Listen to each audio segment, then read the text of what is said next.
xayti ki nga xam ne nii reconnaître na ay défaitam minuit reconnaître résultat élection yi ñoom sax ñoo fi nekkoon après naan waaw non ñii dañoo sàcc fële dañoo kii fële félicité ko ñaanal ko mu continuer mais ñooñu ku la defal loolu ñooñu ils sont des républicains. Ils sont élégants. mais nag gis nañu. donc moom malgré les félicitations li ca xew yëpp xafoor nag gisandoo nañ ko. non parce que bañ ko gis dégg nañ les discours ba ñuy teg li nga xamante ne moo di conseil municipal ba gis nañu na mu mujjee pëccëxoo te ba naga ni si ñu ngi gis sànnante kàddu geeg xeer bi ba tey mi ngi dox. parce que politique ce qui lui a permis de dire que mënoo leen digérer tey le fait que yeewu askan wi nangu li nga xamante ni moom moo di mairie bi ci seen yoxo. parce que non loolu waxu politique ñaar la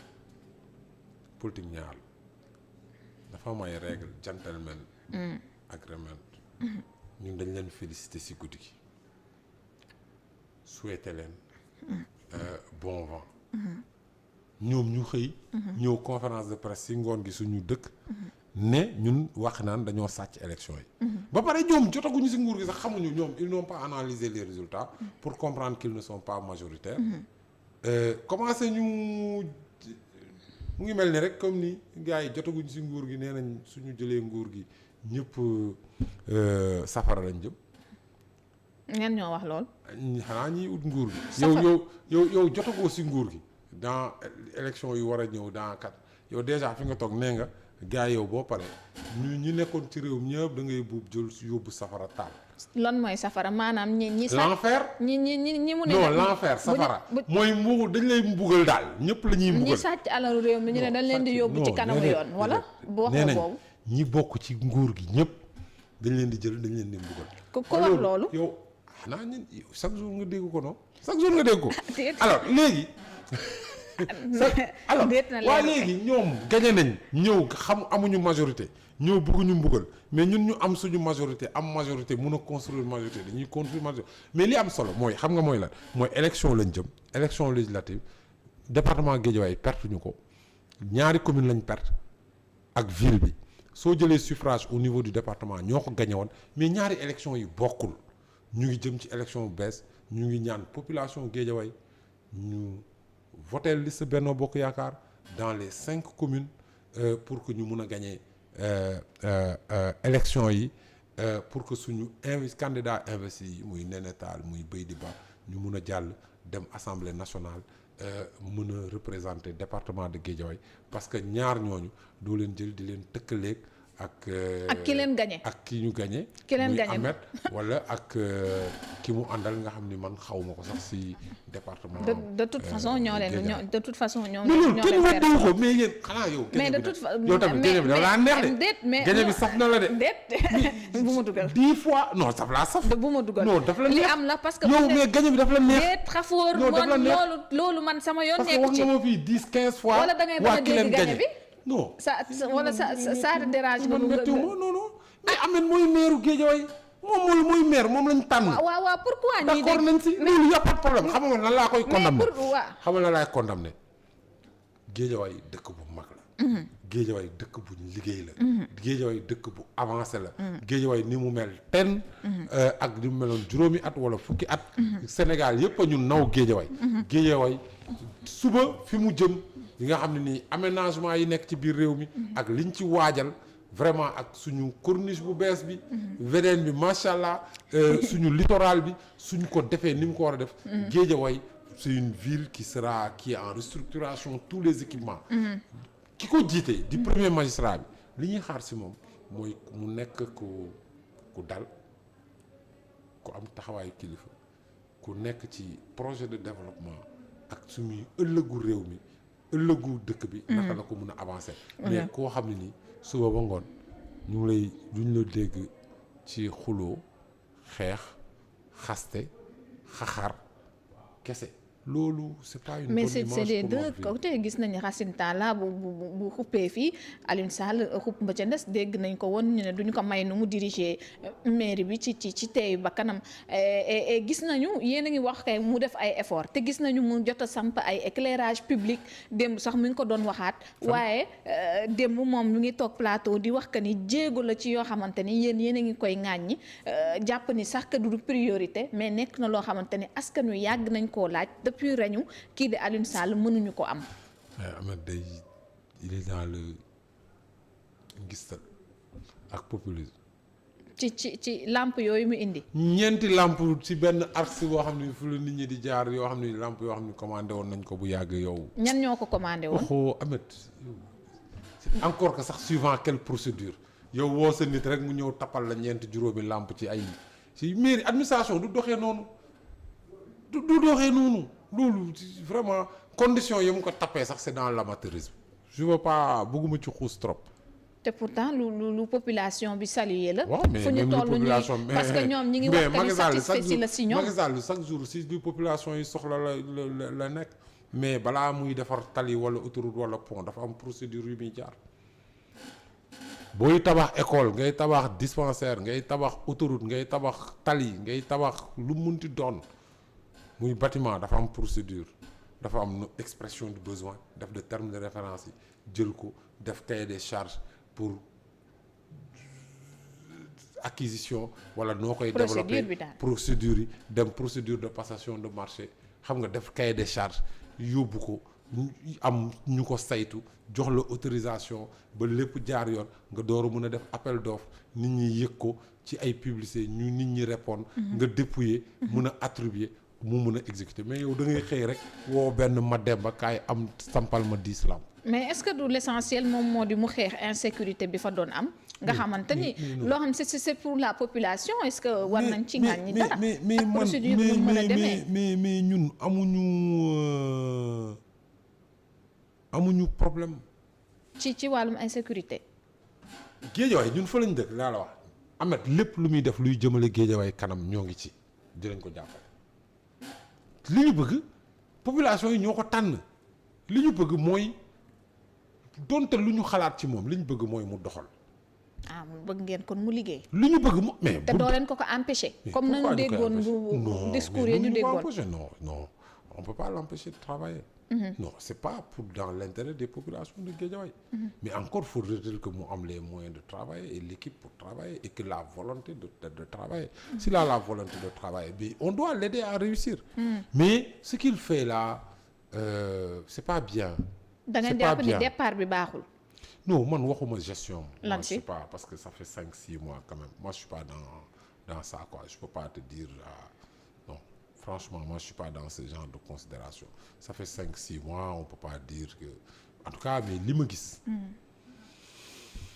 bu dee noonu lañ nar a continuer dalul xel. moom politique bi mu bëgg a doxalee mooy moom xam na ni mënul tiital kenn en tout cas. am na ñoo xam ni moom mënu leen tiital mënu leen xotal xam na ni bu dee xeex kese moo des seen bakkan lañ koy jaay duñu daw duñu reculer moom xam na ko mais il n'a pas intérêt parce que man li may xalaat mooy population yi.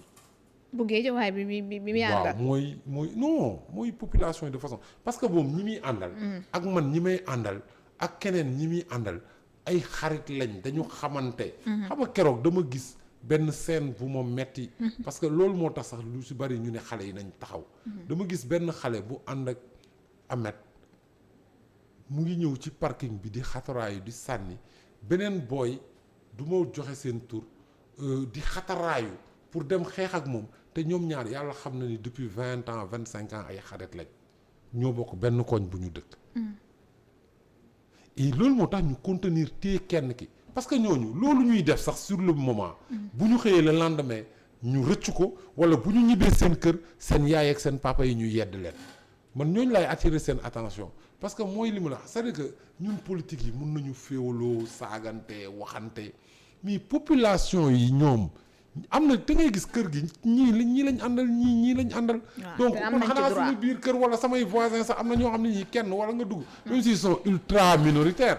waaye Yewwi Askan Wi ultra minoritaire parce que la Yewwi ultra minoritaire. mais la Yewwi n'existe pas à Guédiawaye. dégg nañ ko moom mu ne fi mu nekk nii campagne bi li ngeen di def moo di ngeen di jox junni askan wi pour ñu topp leen. dañ koo mën Guédiawaye 300,000 habitants. waaw 350,000 suñ joxee junni ku nekk ñaata la 35 milliards. léeg-léeg campagne moom ñu gis ñu topp xaalis moom man ngeen am pas toute la population mais ñi topp. non attends non population bu fekkee ni. 350 pas léegi parce que am na ñu ànd ak moom ñi am na ñu waaw ànd bu ak fekkee yéen. dañoo war a jox junni ku nekk suñu waree même à supposer que 100,000 xam nga Guédiawaye ñaata inscrits la. xam nga ko. mais Guédiawaye c'est presque 190,000 200,000 inscrits. yaa ngi dégg 200,000 bu fekkee ni ku nekk rek dina doon jox 1,000 francs su à supposer dans leur logique là. waxuma la 5 wala 5,000 ñaata la 30-40 milliards dañ ko am fu ñu koy jëlee xam nga yoo xam ne nii xel daf ko nanguwul. il faut respecter même les gens qui votent Benno Bokk Yaakaar il faut arrêter d'insulter les gens. mais on a entendu Ousmane Sonko sax mu ne lu ñu leen jox lekk leen ndax ñu ngi gis ñu ngi séddale fu ne waaye bu jot voté jotee dem leen ngeen votel oui mais ça si loolu ay waxu picc la jox leen ku leen c'est-à-dire que ils sont dans une logique ñooñu xam nga ce qui caractérise l'opposition sénégalaise xam nga lan mooy particularité opposition sénégalaise. Sénégal moo am actuellement opposition boo xam ne ni seen subconscient mooy wax seen subconscient moo leen di nax c'est-à-dire que ni ñu jikkoo ak li nekk seen subconscient moom la ñuy peinturer dëkkalee ko ñu nekk ci nguur gi ñoom foog nañ ñu nguur séddoo la paccoo def sa poos yëfu paccoo rek lañ lay wax. déggoon nañ fi ak defal sa poos ministre bu ñu jox kii bi mu ne paccoo moom après dinañ mën a séddoo dama ne est-ce que ce sont pas des choses qui encouragent le propos. dama ne le subconscient de l'opposant sénégalais. Le subconscient de l'opposition sénégalais mooy que ñi nekk ci nguur gi paccoo te loolu dafay traduire seen subconscient seen discours yëpp paccoo la séddoo alalu réew mi def nañ ko c'est-à-dire que loolu lañ gëm c'est-à-dire que c'est ça leur conception même du bien public pour ñoom leur conception du bien public c'est le paccoo. est-ce que paccoo boobu du yéen a ko wane. non mais dama lay wax ni gis nga ñi nekk ci opposition bi et malheureusement à part 2-3 personnes c'est des gens qui n'ont aucune expérience je dis bien aucune expérience d'État xam nga Sénégal moi j'ai peur pour que des aventuriers des gens qui n'ont aucune expérience d'État qui n'ont jamais géré taxaw am prétention ni dañuy jël réew dañuy yor réew dañuy gérer réew musuñu nekk chef de service musuñu nekk directeur musuñu nekk directeur général waxuma la ñu nekk un ministre ou un premier ministre ou président d'une institution xam nu réew di doxee réew dafa am nu muy doxee un état dafa am nu muy doxee une république dafa am nu muy doxee yor ay nit dafa am nu muy doxee jiite ay nit dafa am nu ñu koy defee mais du question nekk ci mbedd tambaambaalu di saaga di xaste di wax lu ñaaw diw sàcc la diw def na lii diw dugal na ci loxoom alal bi jël nañ ko séddoo nañ ko loolu kese lañ lay wax. ça veut dire que ces gens-là et d'ailleurs les petites mairies qu'ils ont gagnées le montrent à suffisance. les petites mairies.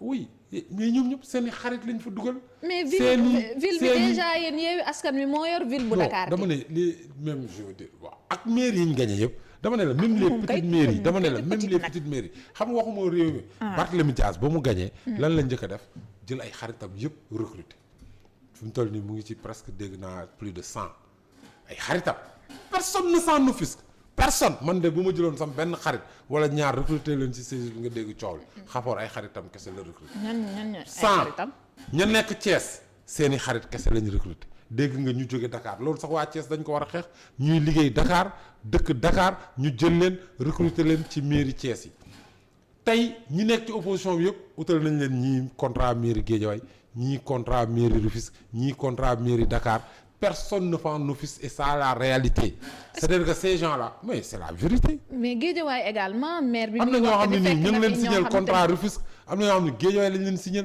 bu ñu xëyee liggéeyuñu. ak Guédiawaye te loolu dafa mel ni noonu lañ fekk Guédiawaye ak Ziguinchor Ousmane Sonko dàq nañu bëri moom changé leen mi dàq nañu bëri remplacer leen ak ñeneen où est la rupture où est le changement ñoo xam te ni liggéeyuñu woon comme ni nga ko tuddee nii ñeneen moom lañ fi jëlee indi ñeneen dama ne sama gars yi est-ce que c'est pareil moom ngeen gis dama ne Sénégal gis nga moi je lance un message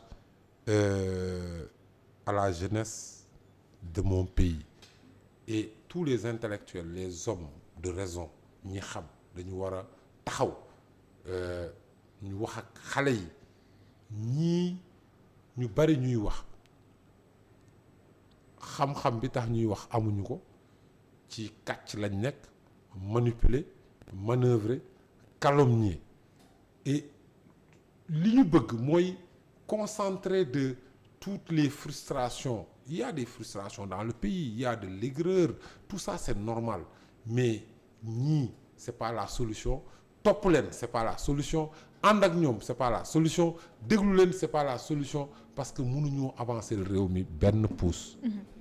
moom ngeen jàpp jamono ji. mënuñoo avancer réew mi benn pouce. Réew mi nag dafa di fi mu toll nii léegi dañ ko bëgg a def ñaari pàcc ku bokk pouvoir baaxoo sàcc nga truand nga fenkat nga ku bokk opposition yaa baax yaay ki gën yaa gën a jub li ngay def lépp a leer alors que on ne doit pas raisonner comme ça en politique da ngay utiliser sa xel xalaat di xool waa ji est-ce que li muy wax méngoo na ak li muy def mais yow waajoo xam ne nii chaque jour lim lay wax ak lu soo lam lay wax suba waroo na. lu ci waroo tey.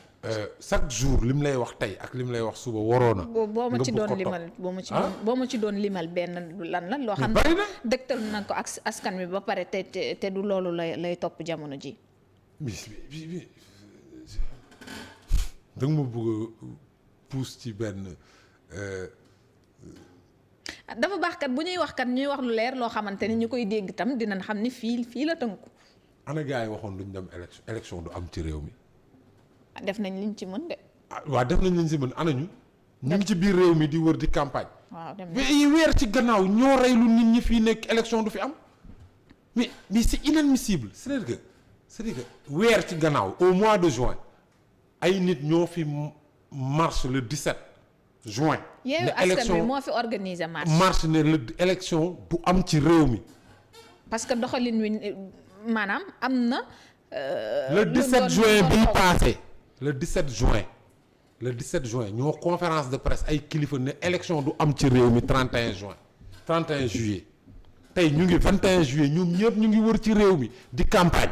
mais dégg nañu ne médiation bu ci am. waaye ban médiation. parce que kenn médiation dëkk bi mun ba ñuy wax la ñuy wax. sombre ci violence ñooñu ñi doon fëgg seen dënn ñoo jóg def seen bopp arakiri ñooy wër ci réew mi nee na ñu ngi campagne di ut baatu askan wi loolu wax ci weer loolu waroowul. parce que jàpp nañ ni dañu wañ seen loxo tey jii. ba gis nga ko wañ seen loxo gis nga ko ñoom ñoo xëy le 29 ñoom ñoo ne ana ñan ñoo fi waxoon le 29 juin danañ génn marche wala bu ñu interdire marche bi jour boobu la ñuy dee wala ñu fanaan ci guddi gi kaso. Ousmane kan moo ci Sonko fanaan moo ko kaso waaw anamu kan moo est-ce que fanaan na kaso est-ce que marche ba am na amul marche amul. maanaam diggante bi wax na contexte bi li waay wax. ban kon waaw yow yaa koy layal fi mu toll nii. man waxuma ñoom ñoo wax. déet waaw moo yaa ma laaj lu waroo. yaa ma laaj rek. lan man waxuma ñoom ñoo wax seen ay ana ñan ñoo fi ana ñan ñoo waxoon fii. parce que ni gis seen nañ liste titulaire day dem par force élection. Ousmane Sonko moo ko waxoon ginnaaw bi ñëwaat na wax na ni lii ak lii ak lii. est-ce moo que tax seen def liste ñu titulaire mu ngi dem élection. suppléants yi mujjee dem. est-ce que waxuñu ni seen liste titulaire bu demul élection du am. waaw Xafoor wax nañ li tax ñu génn ci. lan moo tax ñu génn ci. waxoon nañ la contexte bi ñu nekk ma répété waatal la bon ko. contexte. tabaski gi ñu nekkoon contexte nii génn ça veut dire que ces gens-là c'est pas des gens sérieux.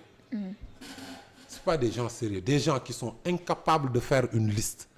Incapables de faire une liste. Des gens incapables qui ne savent même pas que une fille qui a plus de 25 ans ne doit pas être investie.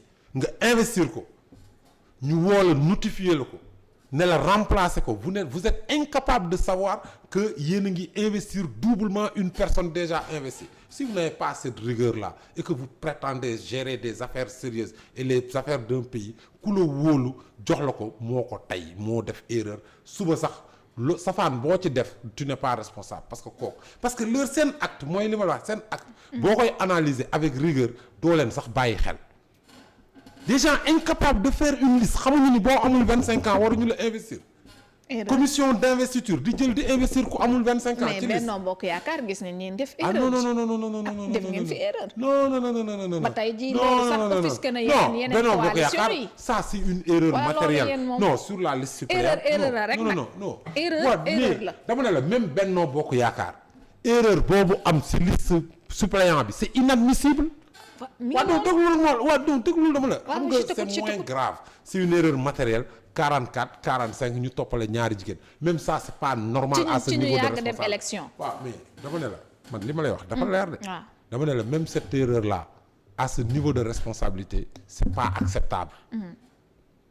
c'est pas acceptable mais autant c'est pas acceptable pour Benno Bokk Yaakaar mais nullité et je pèse bien mes mots nullité avec laquelle ces gens-là ont confectionné leur liste. ça veut dire que amuñu expérience fët taxaw wéy yuuxu yow mënoo sax defar liste xamoo nu ñuy defaree liste et tu invalides seen militants yi leen topp man ñi leen toppoon di leen défendre di leen saaga man ñooñu laa yërëm et puis génn di nax nit ñi jiwante yéen ñett waaw non liste et d'ailleurs conseil constitutionnel moo sauvé seen liste Dakar mënu leen defar liste bu paritaire mais ces gens-là c'est pas des gens sérieux c'est pas des gens franchement d'expérience qui ont la culture d'État et leur discours irresponsable montre chaque jour que ces gens-là du ma ne ñoo ko tey c'est prémédité des actions de com mais c'est leur discours montre que ces gens-là en tout cas on n'a pas intérêt à leur accorder même beaucoup de suffrages ou si on leur accorde des suffrages c'est des suffrages yoo xam ne nii. qui vont fragiliser la démocratie du Sénégal. mais dégg nañ ne ñu ne lii mooy deuxième tour local yi tey fa lañ ko teg. pour ñan. ñoom. ah. diggante Benno Bokk Yaakaar Yewwi Askan Wi. nattee nañ ko Sénégal dafa mën nattee nañu que Sénégal daal dafa neex daal Sénégal réew mu neex la daal. gars yi génn nañ fi si local ñu ne ñoom ñoo gagné local yi. waaw. waxuñu ma fi loolu. kàcc neen. est-ce que ñoo gagné local yi. kàcc neen. yow loo gagné Dakar Thiès Rufisque Guédiawaye Ziguinchor juróomi dëkk nga ne yaa gagné Sénégal les 500 grandes villes non il y a pas que ça comme grande ville Sénégal 550 collectivités locales la toi le Benno a 460 collectivités locales tu as gagné à peu près même pas 100 collectivités nga ne yaa gagné élection yi en termes de suffrage tu as Benno à 1 700 000 ou 1 800 000